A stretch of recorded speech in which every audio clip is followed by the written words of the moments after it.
What is up, everybody? Welcome back to another episode of Real Estate Served on the Rocks, powered by Living in Colorado, The Mile High Perspective, Lifestyle International Realty, and Keller Williams Downtown. My name is Charlie Sardelli, and as always, I'm here with Jameson Amaros, Oscar Ibarra. And hi, guys. We're back. I know it's been a while.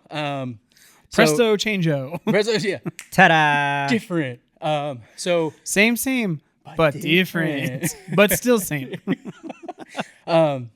Honestly, guys, we're on this episode. As you guys know, I know we've been away for a while. On this podcast, we talk all things real estate, home ownership, as well as drink and review bourbons and whiskeys from across the nation. On this episode, what we want to do is we kind of want to tell you guys where we've been, what's been going on at first, what happened, and then we're going to move on to a little bit more about the market. What the hell is going on? How is the new job report going to be affected? What is the market looking like? Is it a seller's? Is it a buyer's market? We're going to go over all that for you guys today. But first off, on today's episode, the bourbon that we have is fantastic. Jameson, you want to tell them about it? Yeah, I mean, so I figured since we've been away for a while, we had the opportunity, independent of where we were. Old Elk reached out to us at one point. That was at the first place. Yes, and said, hey, we want you guys to bring our bourbon on. And we tasted through some of their three or four of their top. Four of theirs, okay? And we loved all of them. Rated them very highly. They are a distillery based out of Fort Collins, so local, and they are fantastic. Well, every year they come out with what's called an Infinity Blend.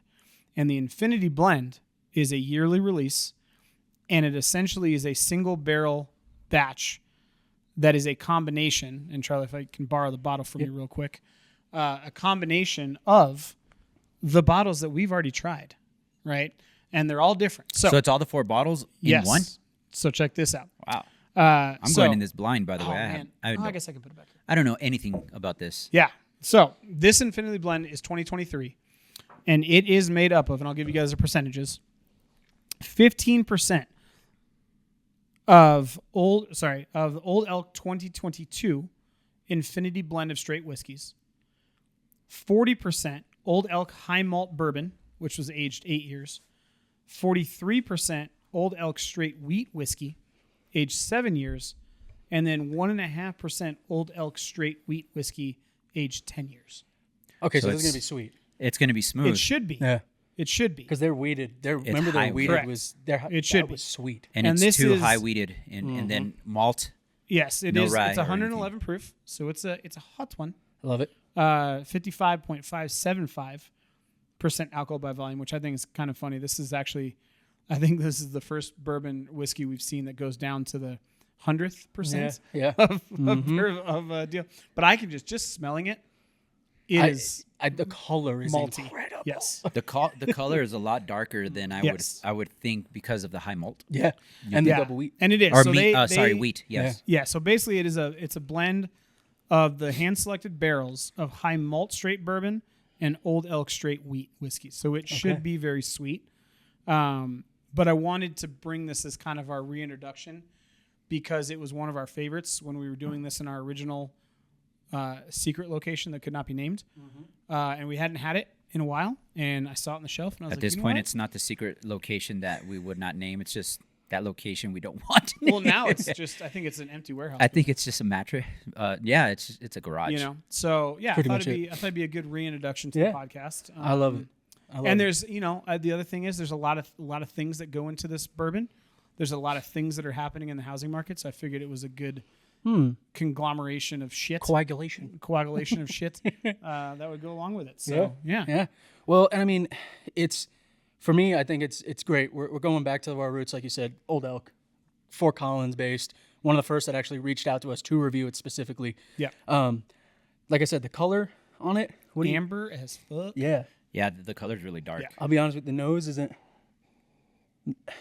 I guess it would be as sweet as I thought it would be, but the burn's not there. No, it's not. And I'm going to be straight up with every listener, every viewer right now. I have not drank maybe but like 2 sips or maybe 1 drink since we stopped this podcast. So this one may be fun for me. Yeah. At 111%. I'm about a week and a half since you can tell, though, this thing, as far as the weight. Yeah. I mean, it just sticks to the side of the glass. I mean, I'm getting vanilla. Yeah. Caramel in the nose. I mean, A it's little an bit of amber spice. color, but it's so clear. So Yeah. I don't know. You can get the burn if you really if you go in super deep. It's a weird viscosity. I mean, Yeah. in the glass it looks a lot thicker, but you swirl Yeah, a lot of like candied and apple. it just comes down and a lot of candied apple, nutmeg. Yeah. I'm getting that spice. I'm Yes. getting the nutmeg with a little bit of like apricot, Yes. cucumber-ish Yep. kind of Yeah. notes. I don't know Not the as floral. non-sweet, Yeah. the non-sweet, more floral. Well, gentlemen, we're going to do an air cheers because we're a lot Fruits. further away I from know. everybody. I don't have but go-go gadget arms. Cheers. Yeah, Cheers to the cheers. first sip back, boys. Cheers. Salud. Hot damn. Oh wow, that didn't taste. Talk anything about like- Jiminy Crickets. Talk about It did smooth. not taste the way that I thought it was gonna taste. No, it was At all. so spice forward. It is, and I thought there would be more rye or Yeah. something around those lines. but if it it tastes just like melts. And I was gonna say, and you could It ta- melts. yes, it's so light on your It tongue. melts. That's oh man. So the spice stays on the tongue in the front. Mm-hmm. But then as you, which I think is actually kind of cool. So I had that spice, that pepper on the front. Mm-hmm. But then as I go to swallow, the back side of the palate is all just dark chocolate, vanilla, caramel. God, that's insane. And Infinity Blend is a beautiful name Yeah. because it doesn't stop. No. Like, I am getting sweetness with the spice at the front end, but then as it goes, the burn fades away. Then it goes into that caramel. Yeah. Then it goes into a little bit of like appley, almost like a caramel apple. Then it almost like ends a with the vanilla. dessert. Yeah, Bourbon, but it which would at make sense with the wheat. 112 proof. Which would make sense with But the there's wheat. like a bitter tart to it. There is, yes. It's kind of like a peppery. yeah. But it's that chocolate. That's what I'm saying. It's a dark chocolate. Yeah. Yeah, it's a dark chocolate. It's chocolate not a milk tart to chocolate. it. It's a dark chocolate. High Yeah. malt. That's so crazy. With both the wheats, don't get me wrong, it's sweet. But for that proof, I mean, this is. I would 100%. It's not in your face exactly. for the 111 proof. It's Yeah. not in your face. No, because it It's- doesn't totally dry out your tongue, No. but it dries it out enough to where it brings forward that.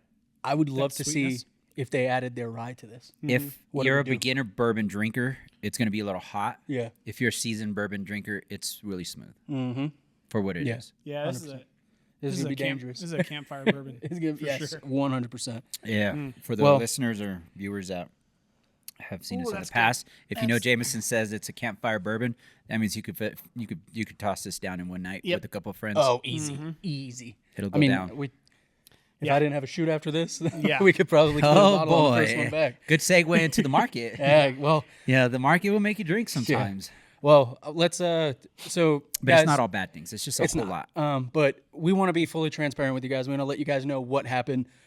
First off, Chris at the Rouge, thank you for everything that you did for us. Thank you for all the bourbon recommendations, the whiskey recommendations, and getting us in contact with so many people. We are extremely grateful for all the opportunities that you gave us there. But what we want to do is kind of just tell you guys what happened. Like if you saw Jameson's pre-show post, we got kicked out.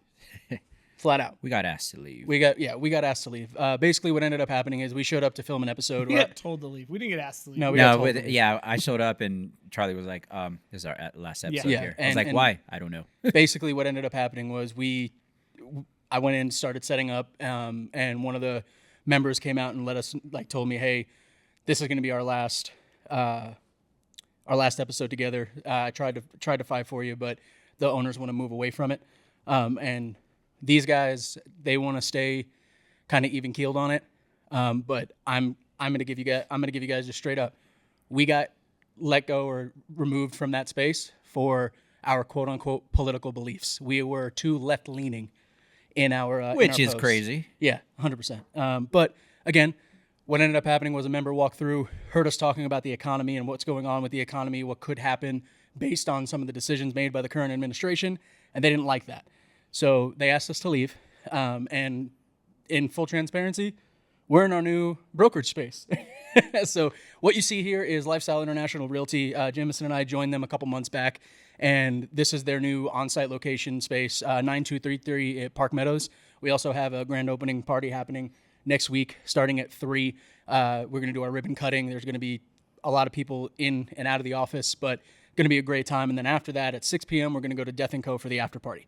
So what you guys are seeing here, obviously, you guys can see we're kind of jerry rigged up right now on tables, all that kind of stuff. We'll get it dialed in. Oh, yeah. We'll get it It's the dialed. first one back. Yeah, first we'll one get it back. dialed in. We'll get there. But that's the story. That's the background of what happened, guys. But we are so excited to be back. Honestly, all three of us have been like, when can we go? When can we go? We've been waiting for this space to And I open can't up. stress enough, Chris. He was awesome. He was. 100%. There was some bourbon that we would have never even heard. I mean, we would have never reached out and purchased No. and or even known about. Yep. I mean, the movie. The Old movie Soul. bourbon. Yeah, Old Soul, the movie bourbon. The movie bourbon, the Remus, or I think that's how you pronounce it. yeah. Yep. That was all really cool stuff outside of the high-end stuff that he brought in. Chris, thanks a lot. I mean, Yeah. that guy's awesome. Yeah. And viewers, listeners, if you guys have anybody that's doing bourbon, even if it's a small distillery here in Colorado or they want to get reviews, send them our way. Yep. Let us know. Comment. Send us a DM. As always, we're on Instagram, TikTok, Facebook, as well as YouTube. So let us know. With that being said, the market, the turbulence. Have you guys seen the little meme where it's the little, and I'm not saying this racist at all because it's just what she is. Well, we can't get kicked She's out a of here. little so Asian go. girl on the little spinning teacup. Oh, and she's going spinning And, around. and part of it, she's like this, and then she's like, and then she's like, Yeah. that's what the market has been. And I mean, it's a roller coaster, right? We've been active in it pretty much all summer. And it's been up and down to the point of neighborhood specific, house specific. Oh, I mean, So we kind of wanted, the idea was to reset and just kind of like take a breather and go, okay, what's really happening? especially because and now as I get more experience in real estate and even learn more about lending and how everything is affected, I can't imagine what it's like not being in the real estate industry, not having the knowledge based on just the titles and the headlines that I see come through on a regular basis. Well, here, let me give you an example, and then we can start talking. Here's 3 headlines today. Okay, Today, okay. Headline number 1: Seller beware. Homeowners are backing out of real estate deals more than ever. Headline number 2: Mortgage rates see biggest one-day drop in over a year. Headline number 3: Housing costs may reach normal affordability by 2030. What are you supposed to do with that information? Also, again, when they headline, let's make real estate affordable. Yeah. What does that mean? Yeah, what does that mean? How can you drop a price or make something affordable that we all own? It's like an HOA. Yeah. People bitching about an HOA, but an HOA is a homeowners association. Go to the meetings, make changes yourself. It's not a conglomerate saying, no, you can't do this. Same with real estate. Folks, we own our houses. We dictate what happens. So it's not, anybody else but ourselves. We create what moves forward, but the media spins it the way they want to spin it. And I think that this is just as an overview from those headlines. I'm excited to see what happens. And Jameson, you've been saying this for the last 3 years, right? Is since COVID, we had how many realtors signed up? It was like 500,000. 1 million. Something like that. Like nationwide? Or what do you mean? Yeah, the statistic where when COVID happened to how many new agents there were. Oh, God, yeah. I mean, we were, I think, 3 years ago, nationwide, we had almost 2 million licensed realtors. We're now down to 1.1. And I think it's going to And continue I think to go. we're projected to be less than 900,000 by the end of this year. And I'm okay with that. Not only for the market, but for the clients, because I think what's going to happen now is not only buyers agents are going to have to prove their worth for their commission, seller agents are going to have to show what I'm doing to market your home. How are we going to get this on the market? Here are my tactics. This is how we deal with things. And the more intelligent agent that you deal with, the more seasoned agent, the better your experience is going to be. Well, And the Oscar, ones- let me ask you a question, because we've got two very interesting levels of experience in this room, right? I've been in the industry since basically like COVID forward. Okay, so my lens on the market has been, my normal is very different than Oscar's normal. Oscar's been in the real estate industry for just real estate side, 17 years? 22. Okay, 22 years, right? You're for all intent and purpose, of those 22 years, if you take outside COVID, what was throughout the year, what was a normal real estate cycle? Cycle, or let me put it this way, in conversation, there was times in the market that you would go talk to the seller and say, hey, Mr. Seller, so this is my marketing plan. This is how we're going to get your house sold. Let's fill out the paperwork, and we should get your house sold in about 6 to 7 months. Right. If we're lucky. So there was a ton of inventory at one point. Some houses would sit for a year. Another aspect on that, or to talk about that talking point, is the fact that, you had to get to work. You had to get to work, and you got to find a way to sell these homes. Going into what was COVID, you had access to the MetroList system. You were going to sell the house, right? So, it's just getting back to. It's not even back to basics; it's back to work. Because what worked back then doesn't work right now. We're in a different market, different technology. It's a lot more fast paced. But we've seen. Seasonality was a thing, but it's never been a normal, and I'm doing quotes right now, normal market. What is it? We pivot all the time. It's forever changing, but it's going back to, let's get back to work. Yeah. I think from what I've seen, the seasonality part it's broken. Oh, yeah. Right. Yeah. And I think it's broken for a couple of reasons. I think inventory broke it. I also think access to listings and the internet broke it. Yep. And I think COVID broke it because of what we've talked about now for 2.5, 3 years, migration patterns, right? Because you could say over the last 3 years, we have not seen a historically normal spring selling season. Yeah. Right? We've seen random pops based on interest rates, based on economic data, based on the administration, based on all sorts of crazy shit. And again, sorry, getting back into the rhythm of talking on the podcast, people that are watching us at 1.2 or 1.5 speed, I'm going to sound normal. Other people, bear with me. I'm getting my bearings back. But so to talk about that, seasonality is broken. So right now, what are the two biggest factors? 3 factors, right? Fall is right around the corner. Kids are going back to school. Yep. That's a talking point. It might kind of dip a little bit. And then you have holidays coming through. But then what's on the flip side of that? What's happening the 16th of this month? Right. Rate cuts. Feds are meeting. Yep. So again, broken. So you take that seasonality stuff, bam, let's take that out. So ladies and gentlemen, we forgot to pay the utility bill good. here. So what happened? Our lights just got shut down. We're good. So if we're talking about seasonality, yes, there's a lot of factors that go in, but then there's so much going on in the market that it's out the window. Like you said, it's broken. Yeah, I think that's the takeaway I've seen market wise. And when you say, well, what's happening in the market? I think what's happening in the market currently, buyers and sellers. Well, that's the question you have to ask yourself before you make an informed decision. What's happening in the market? It's incredibly sensitive. It's turbulent. It's sensitive, right? And it is hinging on every headline, on every economic report that comes out, on every rate drop, on every rate increase, right? I would assume, and we're filming this day. Today's what? September 4th, right? 5th. So rates dropped today because job report came out and it was extremely underwhelming. My guess is once we wind the clock back, if we go next week, we're going to see that the mortgage application. Hold on. Not only was the unemployment report terrible, do you know what the number was for added jobs? 22,000. 22,000 nationwide added jobs. That is nuts. Right. But that's what I'm saying. That's what I'm saying. It's sensitive because if you look at that data overall in your head, and I just had this conversation with a client before we were filming this, because they're waiting for rates to drop. And normally when you see that big of a one-day drop, you automatically think it's going to go gangbusters, right?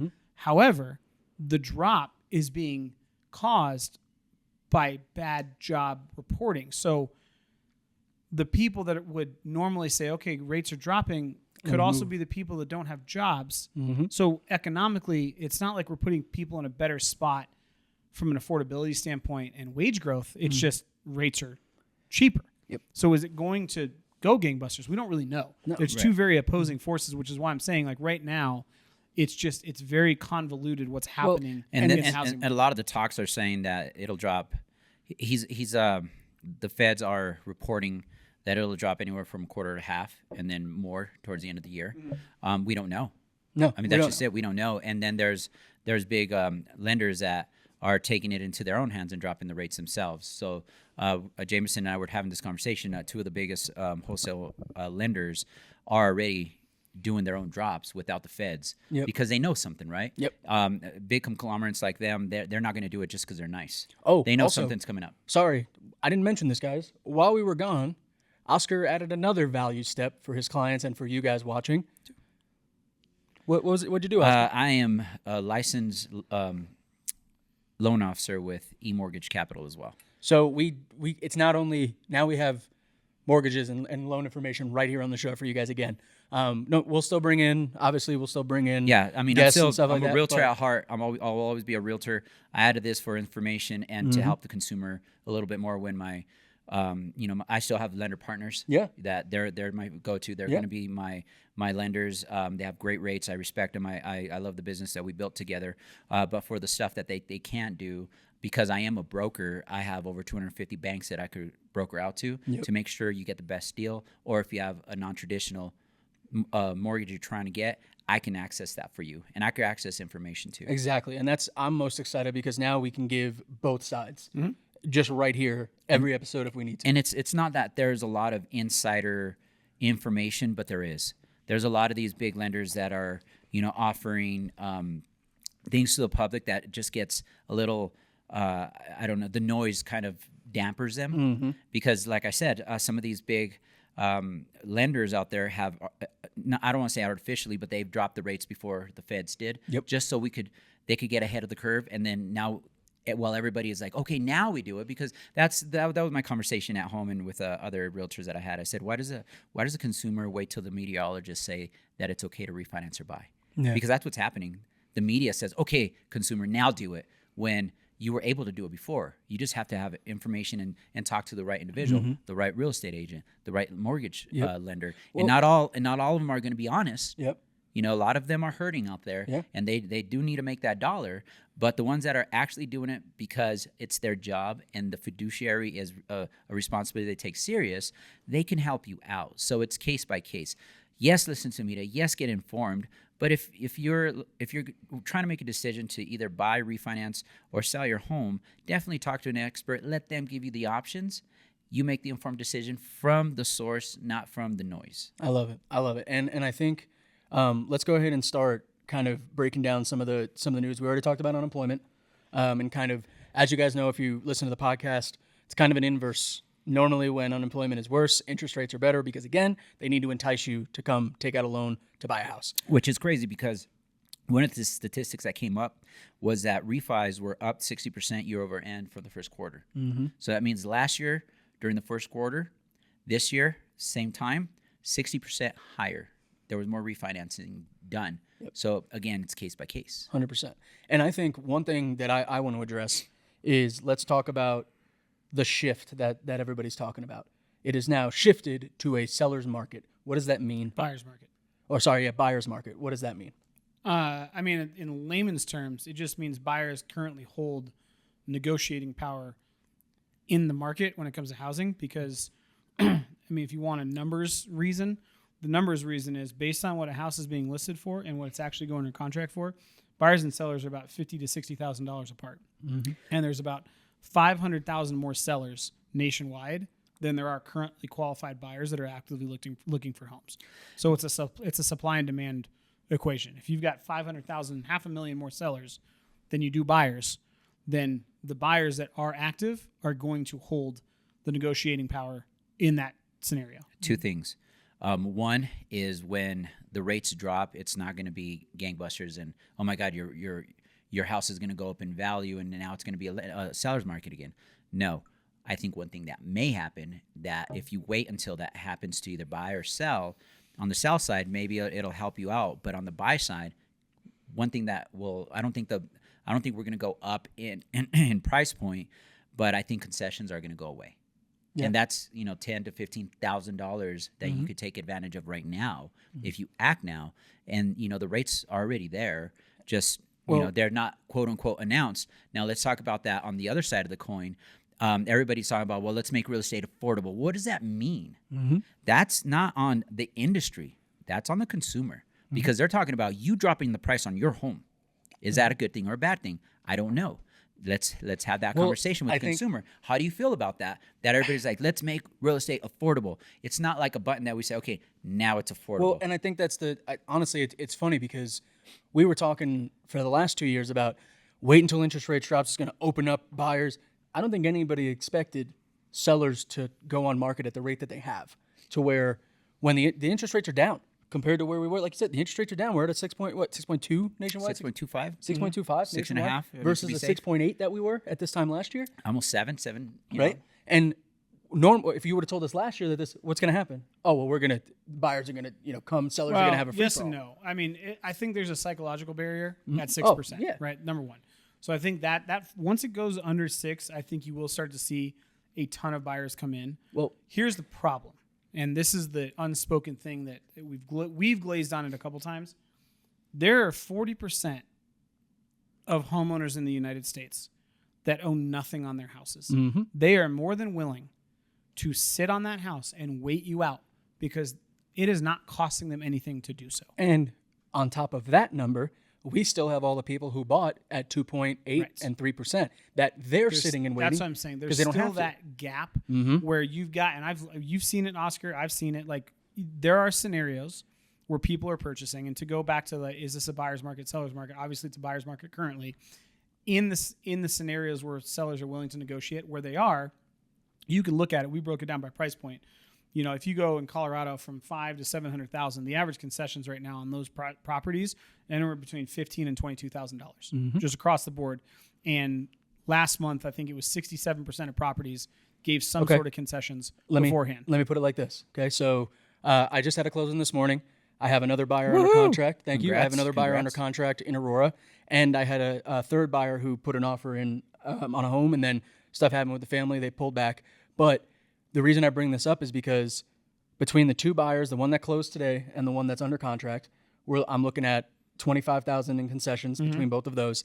Then, just as an example, guys, you guys know where LaSalle, Colorado is? Mm-hmm.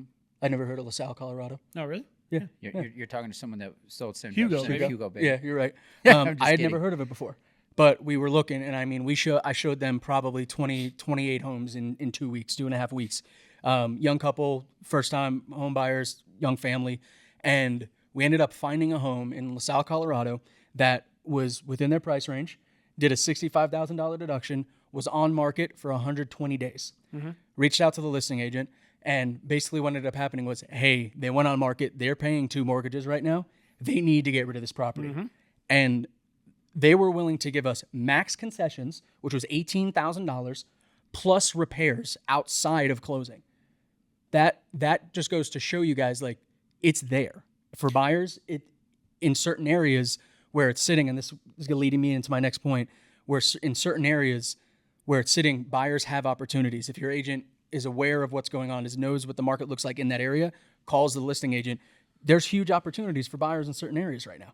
And the reason I say certain areas is because while we're doing those showings, and I'm going to these 28 homes, we went to Brighton and LaSalle, and then Thornton. Okay. For those who don't know Colorado, that's about a 25-minute difference in drive between Thornton and Brighton, 20 without traffic, 18, whatever. But just in that difference, the amount of house that those clients were able to get for the same price point in Brighton versus the price point closer to Denver and Thornton was insane. Yeah. Yeah. I mean, again, we talk about hyper local markets. One of the agents that was on the 5280 team, he reaches out to me from time to time to give him a hand, and he had a client that wanted to sell up in Greeley. Greeley is a college town. Mm-hmm. It's not Fort Collins. It's Greeley. Yep. So the current owner lives Does in not smell as good as this bourbon. Just throwing it out there. Oh, it smells barnyardy. We went to Fun fact: Greeley has the West Coast or Western United States largest pig slaughterhouse and what is it? Blood processing plant. Yeah. It doesn't smell good. So everybody waits. If you've ever had a dog in heat, okay? Everybody- If you Oh had my a god, female I don't know where dog that in was heat, going, but just saying, if you've ever had a dog in heat, multiply that by about 10,000 once a month. It's horrible. That's what once a month the town of Greeley smells. people that live in northern Denver metro area, And you can smell if in the they, car. if, Like, I if, used if to, you're summer breeze comes in Bro. and you go, it smells like Greeley. There's a storm We coming went, in. we went and That's- did, that's- we went that's and a did a joke. showing up in that area, actually South Greeley. And I got out of the car and we started walking. It was a new build neighborhood. We started walking to the house. I was like, how the hell are they selling it these smells homes like here? iron. It just smells like straight iron. smells So- like Yeah. shit. He was like, It is a college town, but it's hyper local. the person that owned this house lives in Seattle. She wanted upper 400, lower 500 for this house.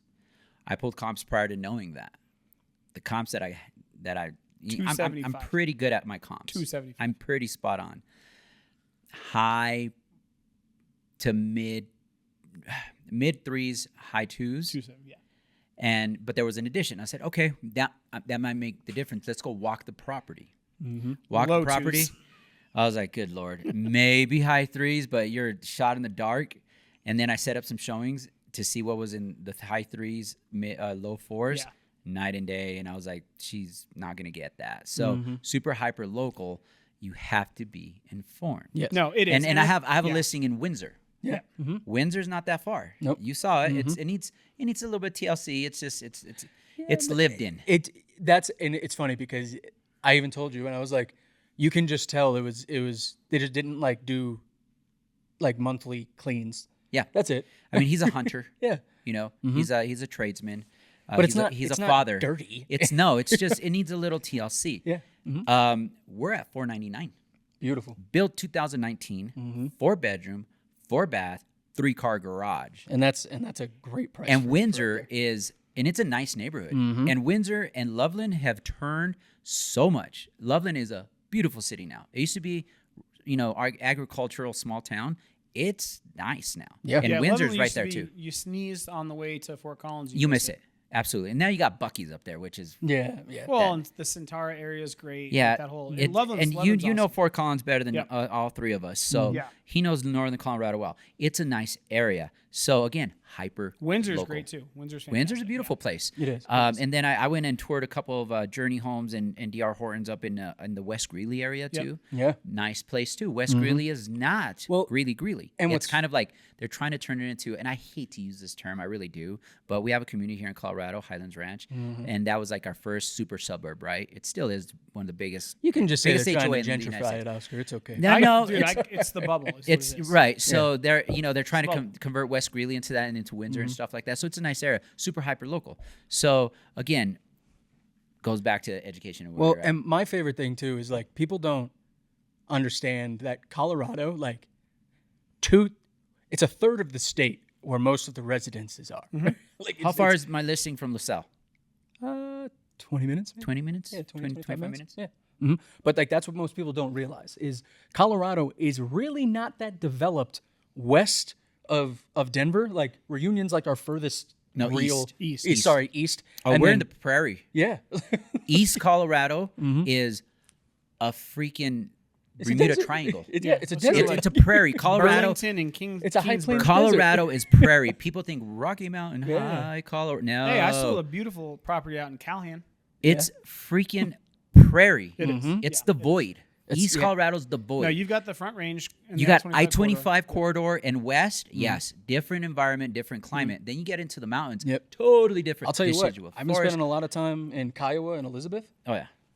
For me, that's like the movement where I think. Oh, I Albert think- County. Not Albert if the- County was. Not if the residents have anything to True, say about true. it. Yeah, I mean, my dad was a contractor, and one of his biggest contractor partners, he lived out in Elizabeth, way out Yep. since the 70s. His area, he owned I think 30-something acres, and he was moving out to Montana in the 90s because it was getting too Too busy. for him. If you guys haven't, please look up Kiowa, Colorado. When I tell you a one street, I'm saying like 7 buildings in this town. Like, and So a gas station. in Albert County, because that's the county. Yep. You have Franktown's actually still Douglas, believe it or not, Yep. but it's right there. You have Elizabeth. You have Kiowa, and there is what's the one that starts with an A? Agate. Agate. But Elizabeth. Agate. Agate. Only because No, I like it's agave. So I love agave. So Elizabeth is a one-road town, and that is their like hub. That's I where will you go tell for you- the courthouses and everything. But it's small. Before moving to Castle Rock, I was looking for acreage in Albert County. The Independence neighborhood is pretty nice out there. Sure, our lender lives. Yep. One of ours. Yeah. And then you got big guys out there. You Yeah. got LGI building. They've been Richmond. building since the mid 2000s. Richmond's out there now. Richmond's out there. And Yeah, it's just Richmond, Lennar, all of Meritage, all of them are out It's there. huge. But again, Northeast Colorado, Keensburg, all those, they're getting developed now. Yep. And there's plenty of space out there. But again, back to Livability. back to Jameson's point, not if the locals have anything to do with it, because you go out there, you're going to find a different human being out Okay. there. So before we're back, we're talking, right? But I want to kind of guide a little bit. We said as a buyer what you should expect in a buyer's market, right? You're going to get higher concessions. There's better opportunities for you to negotiate and get more stuff in. But based on that article headline that you said, sellers beware, you're pulling off the market. If you are a seller in a quote unquote buyer's market, how do you capitalize? How do you feel comfortable going into this market? You have to be prepared for two things. You need to be the best looking and best priced house in your neighborhood. And I mean neighborhood. I don't mean area. I mean neighborhood. Yep. You have to be the best priced and best looking house in your neighborhood. And that could mean small updates, right? It doesn't have to be major, but it's got to be, your paint's got to look good. Your baseboards have to look good. Your floor's got to look good. Your exterior paint's got to look good. Your carpet's got to look clean. Like, those are the small, like the low price, high impact areas that when somebody walks in, you can't have them thinking, okay, this is going to be dollar signs. Guys, You're- please. Okay. Curb appeal is so huge. Well, It is. And you have here's no idea. But this is what I'm saying. Like, when you look at comps, it is no longer a question. And obviously this depends on your financial scenario. So these are all the things that we walk through when we go through a pre-listing appointment, right? But for example, if you are selling your home to then buy something else, you have to understand that any financial loss you take on the sell side, currently, you will gain on the buy side.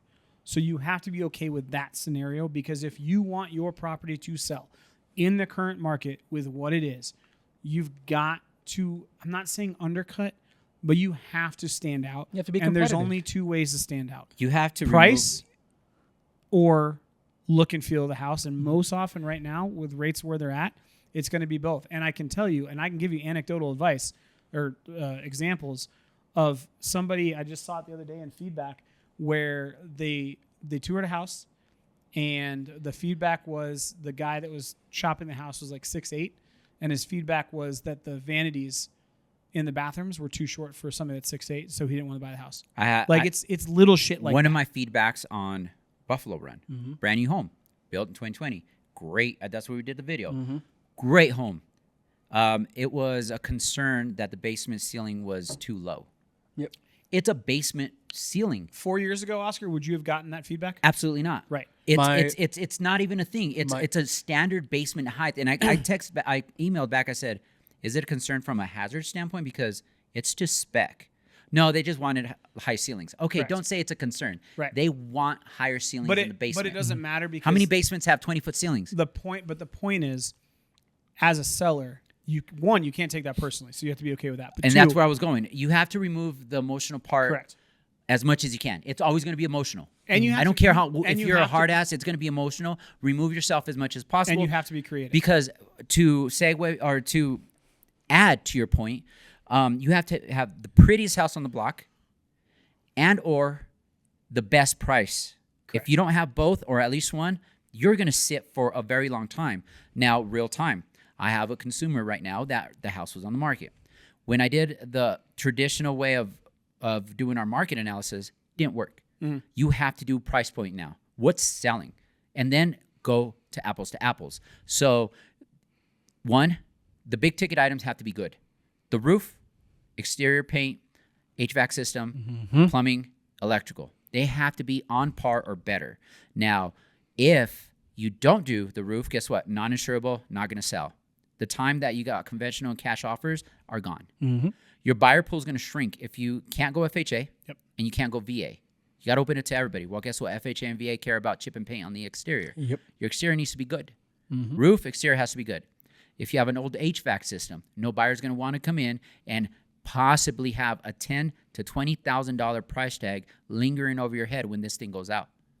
So the major components of your house have to be functional or newer to get some of the best offers. And something that I want to give to buyers, please remember to play the game in a real estate transaction. What I mean by that is, in a market where you have the ability to ask for things, where you have concessions being where they are, when you go under when you go under contract, when you start making decisions on what you're going to do, remember that you have 3 options to pull out of your contract. You have 3 times in your contract where you can say, hey, I'm not feeling this.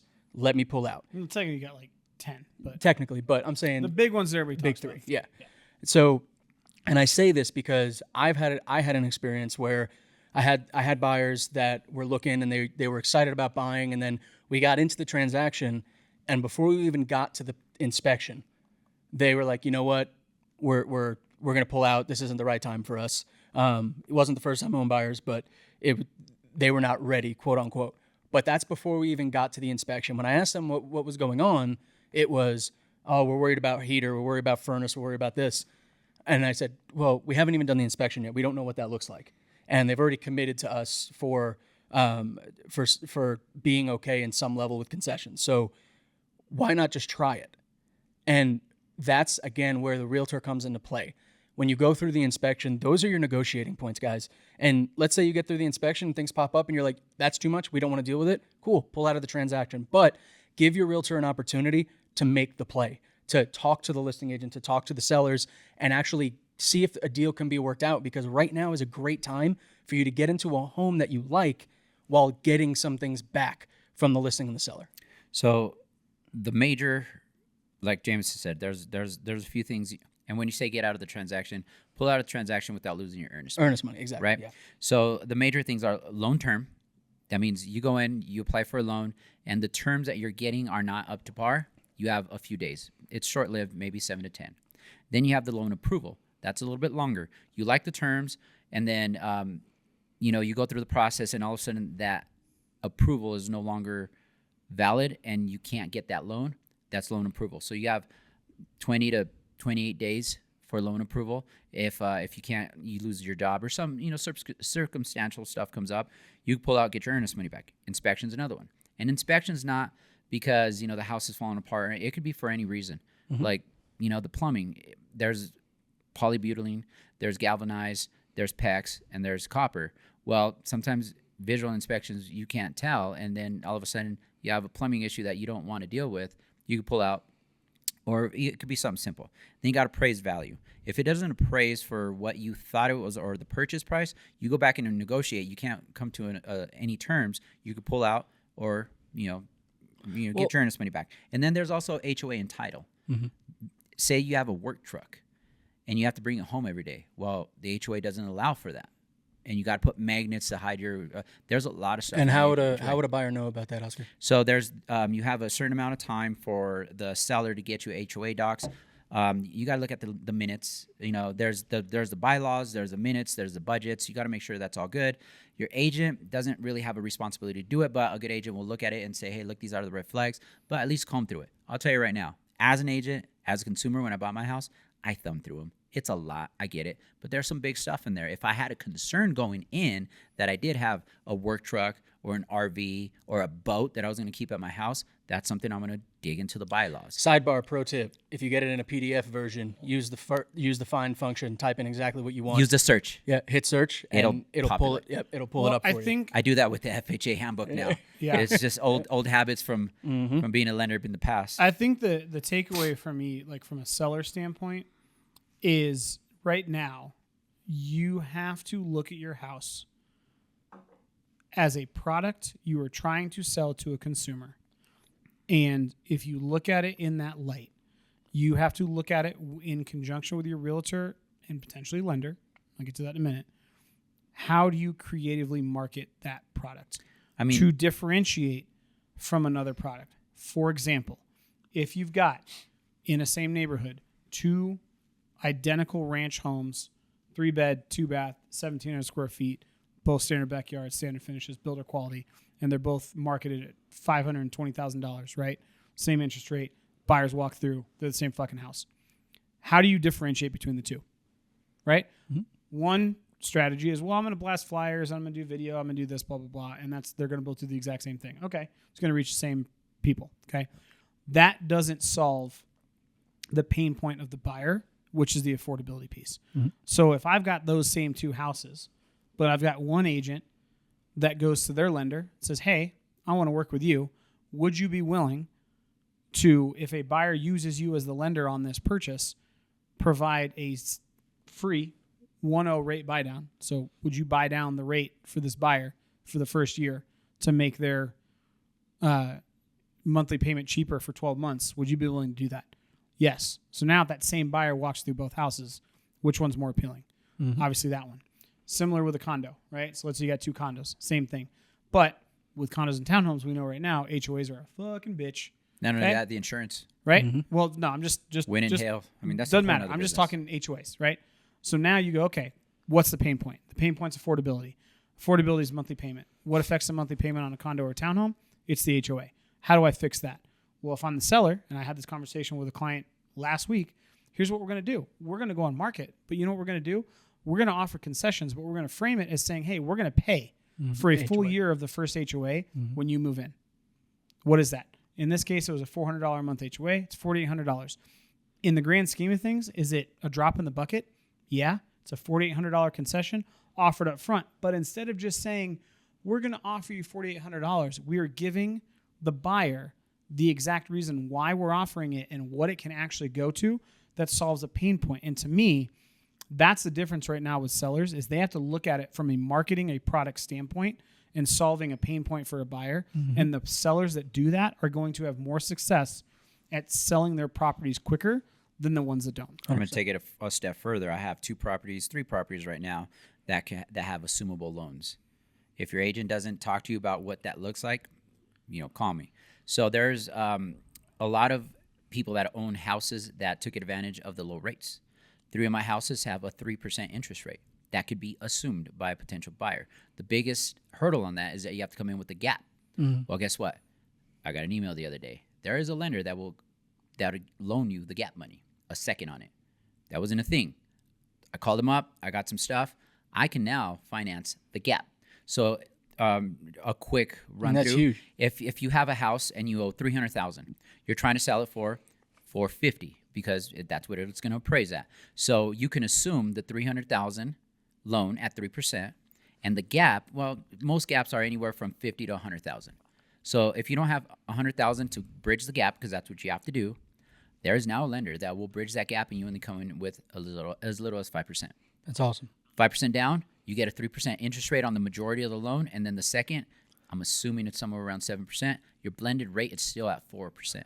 I mean, and what's awesome to me about that is we're seeing the industry adapt in real time. Kind of. That's What's my point. scary is that you have a lot of people adapting and re-terraforming our industry like subject twos, that's a big no-no, but a big makes sense. I don't know. I am impartial. I don't know enough to say it's a good or a bad thing, but I've seen a lot of subject twos come across my desk. Yeah, I think it's, like I said, from a seller standpoint in this market, you have to be creative. You have to look at it from a product being sold to a consumer, be creative. From a buyer standpoint, because as we go back to the beginning of the conversation, everything is so sensitive. I think the mistake that a lot of buyers are making is they're doing the whole, I'm going to wait because I'm going to wait for the next headline. I'm going to wait for the next this, that, and the other. But they don't have their ducks in a row beforehand. So then by the time they do act, that house that has been sitting for 75, 85, 95 days, by the time the rates do drop to 6.2 and they're like, yep, I'm ready to go, now the house is gone. So or the concessions are gone. If we just want to flip to the buyer side real quick, this is what I'll say on the buy side.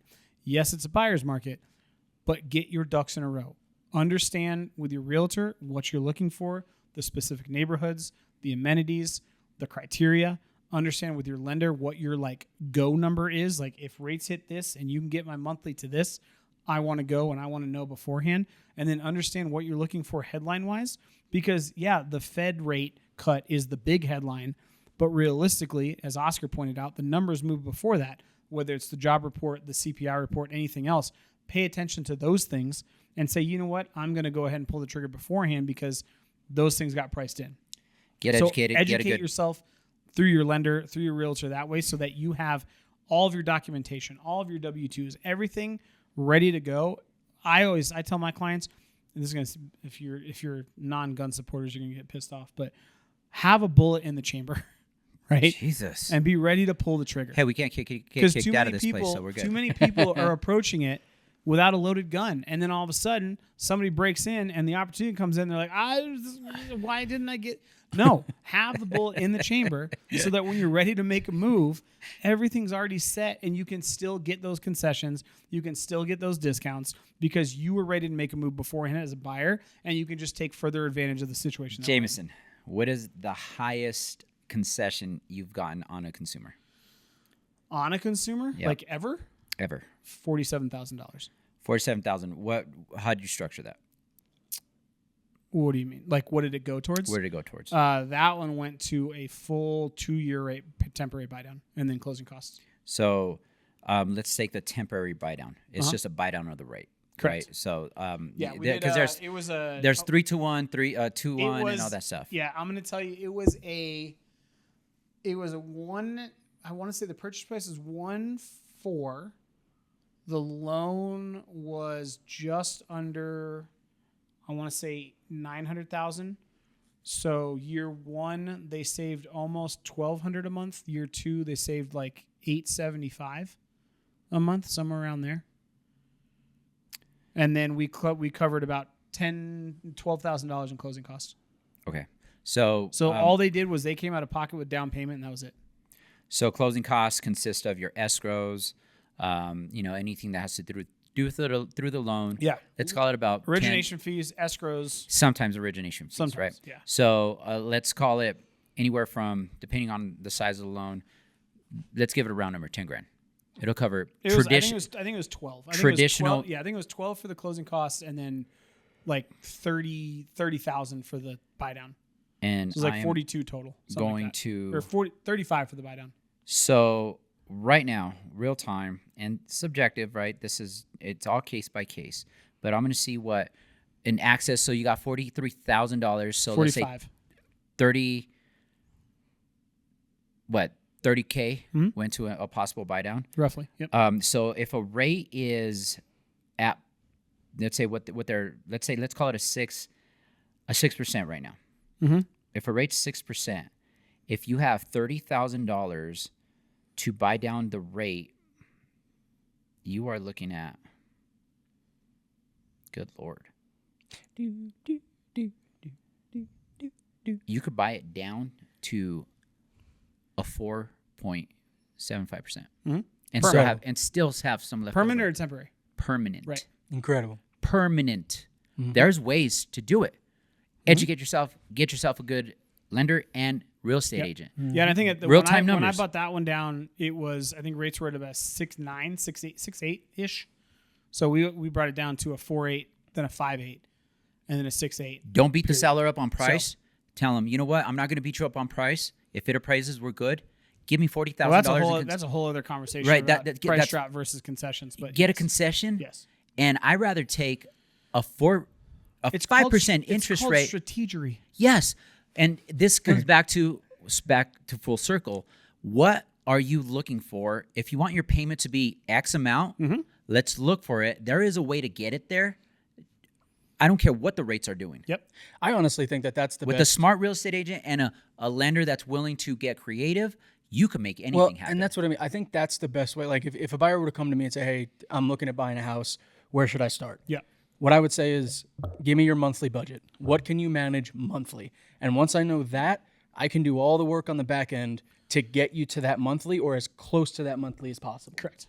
And I think but again, it comes down to the realtor that you're using. And I think that moving forward, we're going to see the realtors that have those connections, that have those networks, that have the knowledge to do those things. Those are the ones that are going to not only stay in the market, but are going to succeed for their buyers and sellers. Whether it's a reduction in purchase price or a concession, who cares if you have a 6.5? If your monthly payment is within budget, roll with it. You could always refinance. Exactly. Don't get hyper focused on the rate because whether we take a price drop and they say, okay, we'll get you a 5%, but we're going to sell it to you at $460. Right. Or you're like, you know what? We could get this house at $400. They're not going to give you all these concessions, but we could sell it at $400. Your payment's going to be the same. Don't be hyper-focused on one thing. Let's strategically get to what your end goal is, and it's a win for you. Yeah. We just have to negotiate and get creative, and creative doesn't mean getting illegal or anything crazy. No. It's just structuring your money right. Doing it right. All right. Was there anything else you guys wanted to cover? before we move on to our One Rock takeaways?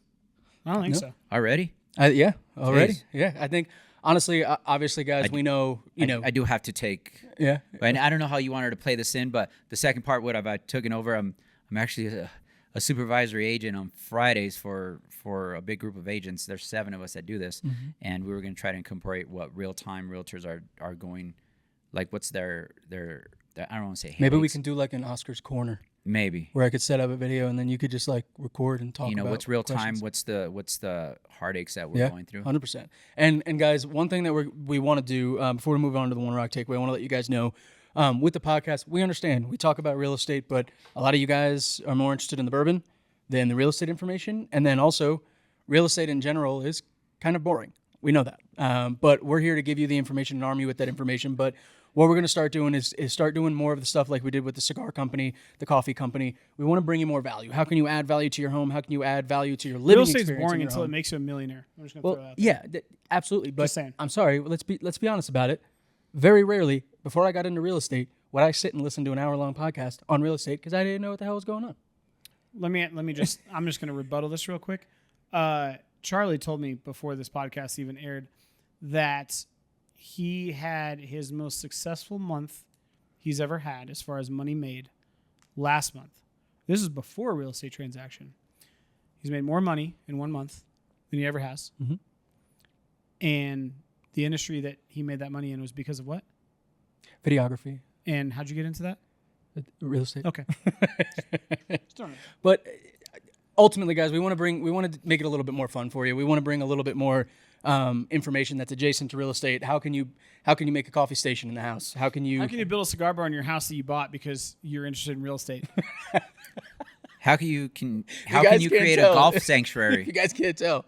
I can't believe We're split on this. you're not even going to touch the golf, Mister. I golf 20 times You a don't even week. get me started. I get real estate's boring, but at the same time, I saw this great quote where it was like, if you don't take a percentage of your just normal paycheck and put it aside to invest in something like real estate, you will work a 9 to 5 until the day you die. I agree. I 100% and it is agree. I get that it's boring, but here's the thing. The boring shit is what makes people 100%. have financial freedom Yes. to then do the not fun boring stuff. shit. Yeah, I agree. Well, I agree with that. I'm just saying, entertainment-wise. We can be fucking entertaining, all right? I mean, we can give us some ideas. I mean, I'm all for entertainment. I'm All right. Mr. Entertainment, Right. but Let's go ahead and move into our One Rock takeaways for today's episode. Since we've been away for a while, our One Rock takeaways are basically, we try to keep it a 1 to 2 sentence kind of finishing point for the episode's final thought from each one of us. So who wants to take the first One Rock takeaway back? I'll do it. I'll start. I think that the market is absolutely insane right now. And I think the dichotomy that we're dealing with is everybody thinks and assumes it's a buyer's market, which means it's just easy to be a buyer and it's hard to be a seller. And I think that's the wrong mentality to have. I think that being strategic on both sides will make winners out of both sellers and buyers. Like, just because it's a buyer's market, we still have home prices, especially in Colorado, outpacing wage growth. Mm-hmm. So it's not technically, it's a buyer's market. Like, you have negotiating power, but affordability is still outpacing inflation. Yep. Or sorry, it's still outpacing wage growth. So it's not like it's getting more affordable. So it's a buyer's market. Like, you have a chance. And I will tell you that this is the first time in probably 8 years that you have an opportunity to actually have power and control over your offer and what you get, but be strategic. And as a seller, the more strategic you are and the less emotional you are about your decisions and what you do during a transaction, the better off you're going to be. I'm going to add to that. The emotional standpoint is where it's gonna put a big dent in your game plan. Remove yourself from the situation as much as possible. The less emotional you could be of your current property, which is hard because that's where you raised your kids or your first house, whatever the case may be. Make it less emotional and make it more business, and you'll come out on top as a seller. And when you talk about affordability, there's no one to blame but ourselves. We're the ones that create the market. What does affordability mean? Okay, are you as a seller going to take a $100,000 hit to make it affordable for the rest of us? No, you're not. We're talking about our own equity, our own purchases. There's not a big conglomerate that owns all these houses. We own them. So be careful when you talk about affordability because that's your pocketbook. Mm-hmm. Instead, look at your game plan. What's your end game? You're moving because you're downsizing. You're moving because you need more room. Let that be your primary focus, and remove yourself from the emotional part of your current home and get strategic on how you can either invest a little bit more to get a gain or drop the price for time-wise to get into the market now before that your next house goes up. I think those are the conversations you have to have. The emotional part, it's not going to go away. It's not easy to overlook, but the more you can remove yourself from the emotional part of the real estate, the better off you're going to be in this market. And I'm gonna go ahead and tie it all together between the two of you guys. If you're on the buyer side, be prepared. If you're on the seller side, be prepared. And what I mean by that is, as a buyer, know what you want in your home, know your monthly costs and what you're willing to pay for that home. And if you're on the seller side, really, like Oscar said, be truthful with yourself as to what you want to sell your home for and what you're willing to take for your home. And then also what you're willing to spend to make your home marketable. If you do that on the buy side and the sell side, I think you're going to be great. But it also comes down to the agents that you're working with and their understanding of how to market a home and then how to negotiate for you on the buyer side. Can I just a very small follow up on what you just said? Yeah. I think this is gonna be my new tagline. Okay. Hire the considerate asshole. Yeah. Because quick anecdotal story. I just gained a client because they had interviewed with another agent, and that agent was very pushy, very salesy, I need the sale. But then as soon as the client started pushing back, shut up, Siri, I wasn't talking to you. Started pushing back, that client turned into a yes man. And it was like, well, I don't want to do this. Oh, no, absolutely. I think you're right. Well, wait a second. What you just told me, like, I'm a dick when it comes to, like, your property. If you business were to ask is business. me, I'm considerate in the sense of, like, my job is to taking your goals, your financial situation, what you were trying to accomplish, but then give you a realistic idea of how we can actually make that happen. And I can sometimes come off as very blunt in like, I'm not going to sugarcoat like, oh yeah, we can totally just make this. No, if we need to do some work, we're going to do some work. If not. Hire the considerate asshole, because you want that person not only helping you get to that goal, you also want that person negotiating for you. You want them to be straight up and realistic. You do. Yeah, 100%. And too many people will try and just be the yes man or yes woman to just get the business. And that's just right now, you can't afford to do that. No, you just can't. Especially not as a seller. You can't. All right. And on that note, on our first week back, it is time for the Bourbon time. Review. Bruce Buffer when we need him. Yep. It is time for the Bourbon Is it Michael review. Buffer or Bruce? No, it's Bruce. Michael's his brother. Michael, Michael is His brother. yes, but what was his tagline? Oh, I don't know. I don't even know what he does. I just know Bruce. Michael Buffer was the boxing announcer, Right. Bruce is it's time for the UFC. and Michael Buffer is Which, Let's by get the way, ready he to gets rumble. paid. Is that what? Michael Buffer got paid $100,000 every time he said his thing. Oh wow, that's Yeah, great. Bruce Buffer is $500,000 every UFC event. That's awesome. Well, on to the Bourbon review for today's episode. And for those of you who stuck around or just skipped to the end of the video, I got it. Time out. Let's get ready to rumble. That's what Charlie That's just Michael said. Buffer. That's what he just said. Welcome to the conversation. I got mics, boom mics and stuff in front of me. I'm a visual guy. I don't know what he says. I love it. I kind of block everybody else that I can't see out. He's got the hater blockers on. No, they're called Peaky Blinders. On today's episode, guys, we're sipping on Old Elk Infinity Blend. It's a blend of 2 high wheats, and then they're 2 high wheats and a malt. 2 high wheats and a high malt bourbon. You guys tell me. I don't know. It's just got brighter in here. The lights came back on. I'll be honest with you. I let it sit for like the first 10 minutes. I didn't take a sip, and then I picked it up again, and I got smacked with chocolate. Yep. Like incredible change from the spice forward. Yeah, I think the alcohol burned off and it went very sweet forward. It made it very crisp and clean. Yeah. The alcohol did burn out, and it just brought forward a very drinkable bourbon. Yeah, I think this is this is going to be one people are going to love it or hate it depending on their palate. Yeah, 100%. Yeah, I think they're gonna hate it at the beginning, but if you let it open out, give it a chance. Well, and I think we have a great, kind of dichotomy or here, like you know what? a great flow I'm here. gonna have. Can you spell dichotomy? DICHOMAT. Wait, Dichotomy. All right. Yeah. Anyway, I think we have a good Dichotomy. range here because I tend to sit more on the sweet. Oscar, you're more traditional bourbon. You want the burn. You want that oak, not as sweet. And Jameson's a beautiful middle ground. I don't know what I am. He just A called you middle beautiful. ground. Yeah, I don't know. I don't like. I Jameson is beautiful. It just depends on. So are you, Oscar? It just depends on the bourbon, honestly. Yeah. I am. You know what I decided actually? I figured this out. I think after what is this episode 92? 92 or 3. I am a vibe based bourbon guy. I really am. Except for the brown bag Fuck bourbon. that. The brown bag was supposed to be a gag, and it became There is a no thing. vibe for that. Yeah, no. It's No, not. there's Unless a I'm vibe. just It's angry, called, depressed. No, there is a vibe for that. It's called Skid Row. Yeah. Yes. 100%. That's what the vibe is. If I'm going to jail the next day, brown no, bag you're me. going to jail the next Yeah. day if you drink this. Well, and it's crazy because on this, like, I feel like the nose didn't change as much. The spice definitely died down. No, the Yes. nose changing the fact that there is no burn at Yeah. all in the nostrils. Correct. Yes, because At the all. ethanol's gone. Yeah, and we need to get. I think we definitely need to get Glencairns only because I think that's think why it this holds a burned little off bit. as much. Yeah. Listen, guys, Home Goods only had so hey, many. we'll get there. My other option was champagne flutes. I thought that was gonna be real fucking weird. For this episode. I mean, it was either this, Ooh. yeah, red solo cups, or champagne flutes. right. I'm gonna. JC's glass even looks, and if you guys don't remember, yeah, the glass true, that sits in the center of the table is for our buddy JC. He basically brought all of us together and made this possible. And this is his bottle or his glass that sits in the middle of the table as a homage to him, and it also sits as our control. It sits open, nobody sips it.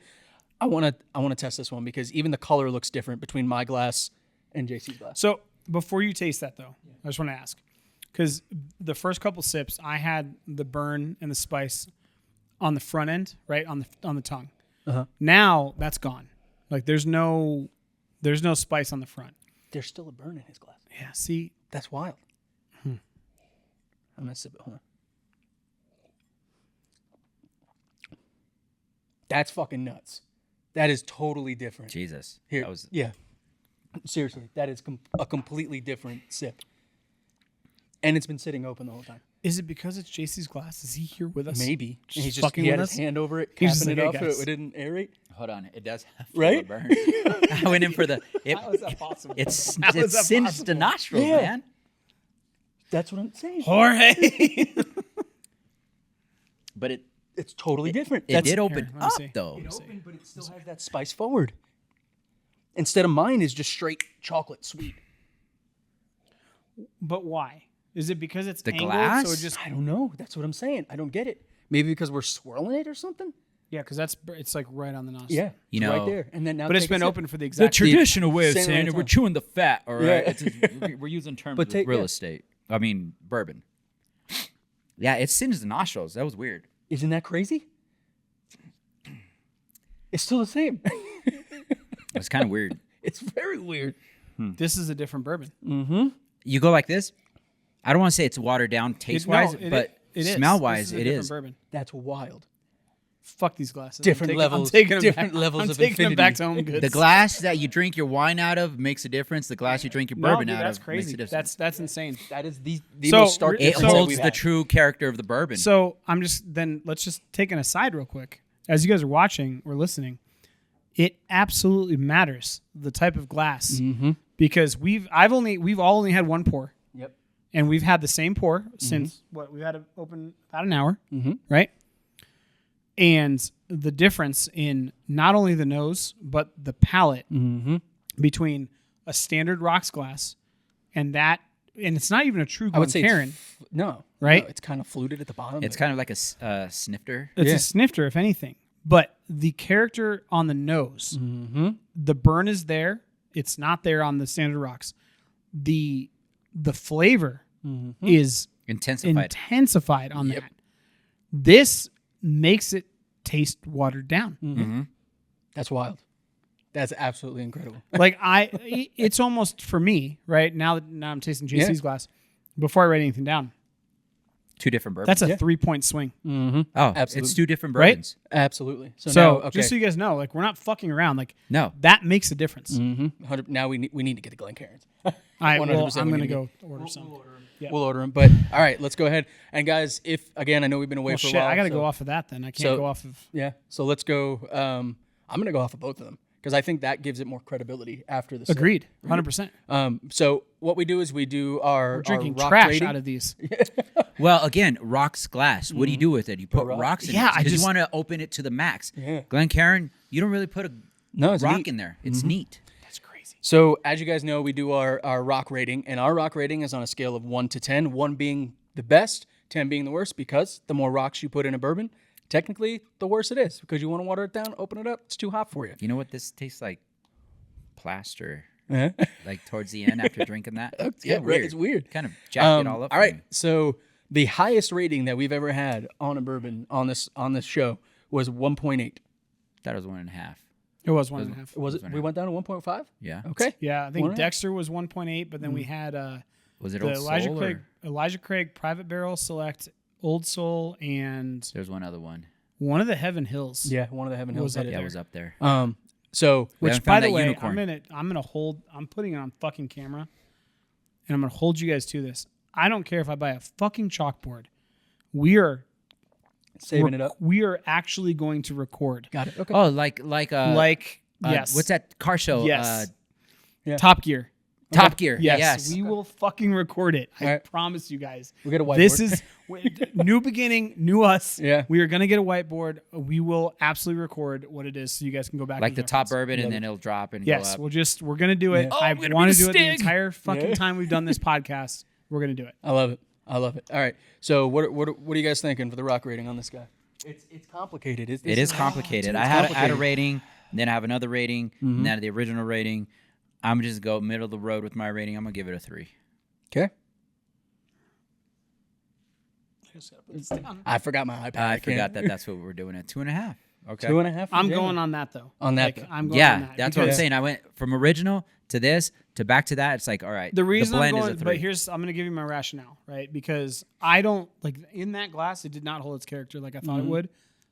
But in that glass, it absolutely held its character like I Yep. thought it would, and it actually got a little bit better because the burn was still there, but the sweetness remained. So neither one canceled each other out. And we've said it forever. If you can keep a bourbon open and the complexity stays, It's a good bourbon. especially with a high proof bourbon, especially with one that is as sweet as this, I'm cool with the 2.5. So the glass carried the bourbon's true flavors. Yeah. Would you say that that's kind of Agreed. what happened? But I mean, It that's how removed we're gonna, it removed the harshness. So flavor wise, it was smoother. yeah. But it kept the harshness in the nose Yeah. Yeah. and the burn enough to be a flavor profile. Yep. No burn and just like kind of flat. It's like drinking a Coca-Cola. You crack it open. Oh, the fizz, the burn. bubbles are hitting you in the bubble, face. and then you leave it open and it becomes flat. It's a different soda. Yeah. It's I like think- a fountain Coke from McDonald's, right? Yep. Versus A bottle Coke. I think for me- versus a Mexican Coke. oh, Ah, which- there you go. Yeah. Real cane sugar? Yeah. I mean, buddy. I think for me, I'm gonna go right. I want to go like a 2.65, 2.7. See? Because for me, I think, and you said at the beginning, if you're a new bourbon drinker, this could be a way to dip your toe into those higher proofs and still get, let it open up. let it open up. I let would the not good be afraid to experience. give this to somebody that's new to bourbon and to go, oh my God, dude, 55%. Like, Yeah. But try it. Yeah, well, Let it and not open only that, I would say too, like, hey, I'm giving you this bourbon because it is on the higher proof. Yeah. But the flavors are incredible, and if you sit with a group of people and you talk and you're having a good time, I know that it will be just as good towards the end. Yep. As it was, because and I'll be honest with you, like you said, campfire bourbon. I'm not gonna have a Glencairn with you. I'm not gonna have a rocks glass. I'm probably gonna have a Right. collapsible plastic. You know? And that's why I gave it the 3. yes. Because I am the kind of person that you have a Glencairn, sweet, let's do it. Mm-hmm. You got a red solo cup, sweet, let's do it. I'll drink my bourbon out of any vessel you give me. Yep. A good bourbon will hold it. I am a vessel. I am the vessel. Just pour it straight into my mouth. No, but I'm saying a good bourbon will hold its ground. This is a good bourbon. Yeah.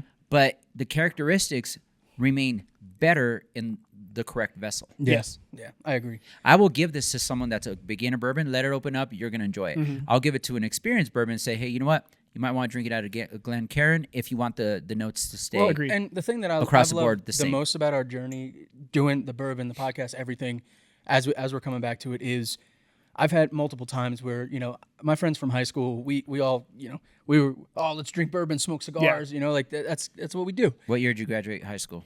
2011. All right. But I've had them, and I brought them Old Soul. I brought them. I just bring that up because this guy's birthday is coming up. And We he's don't gonna talk start- about it. He's And gonna start it's feeling just it. like whenever I share We them, don't talk share about it with because somebody's them. not coming to my birthday. Hey man, because whenever high school was whenever we 2011. talk about like the experience of drinking bourbon, we talk about this all the time. Campfire bourbon, or Yeah. this is the one where I'll drink with my friends. Every single time, it's been an amazing experience and an awesome experience to say, "Hey guys, I tried this. I really liked it. I want to share it with you." And you know, whether that's with a cigar, whether that's in the house or in the mountains, wherever it is, bourbon creates an experience and a memory when you share it like that. And I think this bottle is the epitome of that. Yes, I get excited when I find a bourbon like this, and I'm like, you know what? Would I bring this over to Oscar's house if like he had never tried it before? Yeah. Knowing that he's a bourbon drinker, at least enjoys bourbon, or you, right? Whoa, like, whoa, whoa, whoa. I am a. no, if I didn't know, like if I just I knew, know. if I didn't know you, right? But I knew like offhand, like I have a client of mine, right? Just found out his favorite bourbon is Jefferson Ocean, aged at sea, which is like, all right, I give it to you. It's an $80 cool. bottle. It's cool. It's cute. It's cute. It's adorable. Which Jeff, love you, but The one that they do in the wine cask in the bottom of the ocean. Oh, the Jefferson. well, ships, Yeah, the Jefferson. ships. But Ships, anyway, sorry. he goes, yeah, dude, I got this, whatever, right? And I was like, oh my god, I didn't know you were a bourbon guy, right? But now that I do, the next time I go to his house or for his closing gift, I would be excited to give him this bottle because I'd be like, you know what, dude? Yeah, I know you like Jefferson Ocean. You're gonna really fucking like this, and it's then you're gonna Colorado take this bourbon. bottle Yep. and you're gonna give it to your buddies and go, my realtor in this case, or my friend, whatever, gave me this bottle, and he's gonna be excited to share it. So Yep. I totally understand. Exactly. Well, guys, thank you so much for tuning in for another episode. We are extremely grateful and happy to be back. Please leave us a comment. Let us know what you want us to talk about, what you don't want us to talk about, what kind of guests you want to see, what kind of information, what kind of bourbon. Again, if you have a family member, a friend that started a bourbon company, or you have one that you like that you want us to review and try, let us know. We will try our best to acquire it. But with that being said, this is a bourbon podcast, Yeah. and we are our love for bourbon. Obviously, this is a real estate podcast as well, but our affinity to bourbon is real. Yeah, I mean, 100%. I think when the guys came from balcones, balcons, we kind of we learned it. that sealed it for us. 100%. Bourbon isn't just something that we're drinking to get drunk. I mean, you crack open a beer. It's either gonna be a special time or it's gonna be a part time, whatever. You crack open a bourbon. The guy from Neat's said it best: the bottle stays open until one or two things happen: the drinking's done, or the bourbon's done. It's a process. It's time we spend together, and I cherish all of them. Yep. This podcast is fast, but because it talks about a few things that are near and dear to my heart, my time spent with you guys, and the bourbons, it's awesome to be back. It's I'm almost excited religion. for this next chapter. It's almost like a I religion. will say this, and it just reminded me because we've had almost it's been 3 months off, right? Yeah, if not more. Yeah, Yeah. like basically all summer. Yeah. And it solidified that you, as an individual, you want to work with people, and you want to surround yourself with people that have a passion. And just listening to us talk about real estate and bourbon today, just the two things, right? I don't know if you guys can feel it. I can feel it here just in this office. Like these guys have a passion for real estate and obviously bourbon. And it comes through because of the topics we talk about. Like it's not like here's where interest rates are. Like there's anger, there's excitement, energy, there's energy. Frustration. You know what I'm saying? Like, so it's cool because we get to express that to you guys watching and listening, hopefully. And I think it's a cool thing I'm excited to bring it to you guys in a new environment with these two gentlemen. So I'm excited to have that passion, to bring awesome. it back and see where it leads. Hopefully you guys see it. And yeah, I mean, I'm Fantastic. pumped to be back, man. Yeah. And on that note, guys, you can reach out to all of us individually at our own socials. Oscar? OscarTheRealtor.com, Oscar the Realtor CO. JMO? The Colorado real estate guy and Jameson Amoros on all the other social medias. Oscar borrowed mine. Yeah. I guess the Mile High personal page. Perspective on Instagram as well. That's our Instagram channel. You can find me at Charlie Sardelli, or if you want to do a podcast yourself, you need any help with real estate media, let me know. BTG Productions, COLLC, or Charlie Sardelli, across the board. More than happy to answer any questions. But again, like Jameson said, you can reach us, the Mile High Perspective, all three of us, at any time, RESOTR at themilehighperspective.com, or give us a phone call. 720-584-3361. And on that note, first episode back. Hey. It's done, baby. Cheers, boys. Good to see you guys again. Good time. Yeah, you're going to have to be the